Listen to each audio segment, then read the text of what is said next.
And Never saw it all coming. those health bars gone. And what you're going to see with this build is that's kind of what happens with it. So as you can see here, we're going water katana. We're kind of doing a mix of the fire build, and we're doing a kind of a damage build, and not so much really relying on resolve. And we're also going for a little bit of the ability cooldown, but it's kind of a balanced approach. But again, no skipping mode for Nightmare this week. Again, this is the build I found the best, um, and I want to show you guys something. Watch this with this build. I didn't think it affected it, but when you buy the ignite enemies near ghosts, look at all these guys just falling out, just burning basically forever. And that's coming from the build. I actually didn't realize that you get a perk. The perks affect those ghost buys. And just to confirm it, maybe next video I'm not gonna use this build and buy it and just see how long they burn. That was insane. Like that was crazy. But again, what we went with here is the water katana. So we wanted melee damage and ability cooldown, so we can use our utility or our fire arrow. And then we went with the longbow,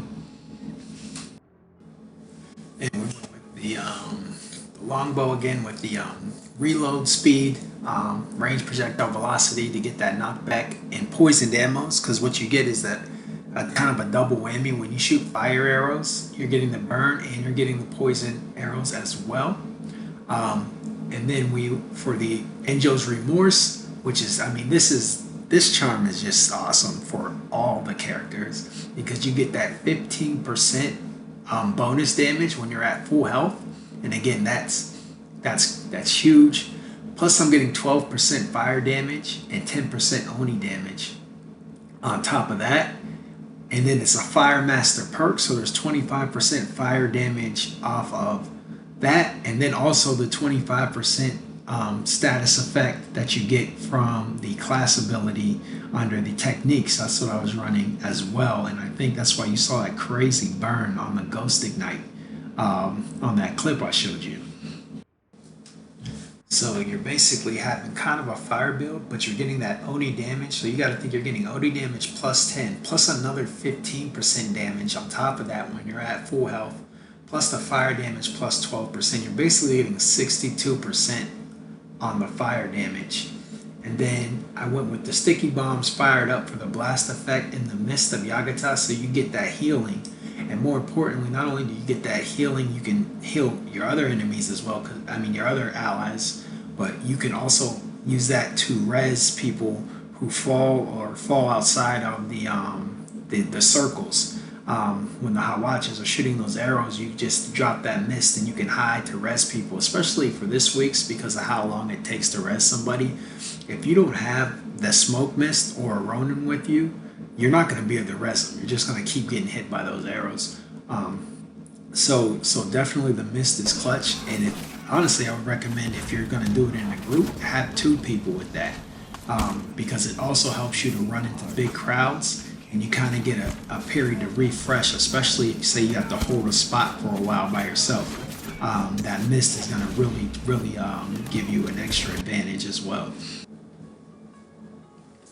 And so basically that's the gist of the build. You're basically running a bit of stealth, a lot of fire, a lot of bonus damage. 15%, you get plus 6 on the melee, plus 15% when at full health with Angel's Remorse, plus 10 on the Oni damage, plus 12 on the fire, with another 25% on the fire because it's a Fire Master charm, and then the other 25% for status effect under the techniques. And for techniques, obviously, I went with two legendary items: the status effect, ability cooldown, and explosive arrows, which has basically kind of been my standard build. Every now and then I'll switch to the in-close headshot because it just adds even more power to things. But that's the build I ran with this week. I've actually gotten through this like 4 times or so. I would kind of run that build. I know a lot of people want to use the skipping bow, but you're not really doing that many headshots when you're doing the nightmare, because you're mostly fighting inside the circle. There's spots where you can use it, but to me it's just not worth it. Plus, if you have, say, an arrow with a poison effect or a bleed effect, then when you use your fire arrows with the fire build, so now you're getting poison and fire. So you're getting that double whammy, and you can do a lot of damage whenever you do use your arrows. It's not so necessary to use, say, like the headshot technique or even the skipping bow. But that's my build. Again, you guys let me know what builds you're running, and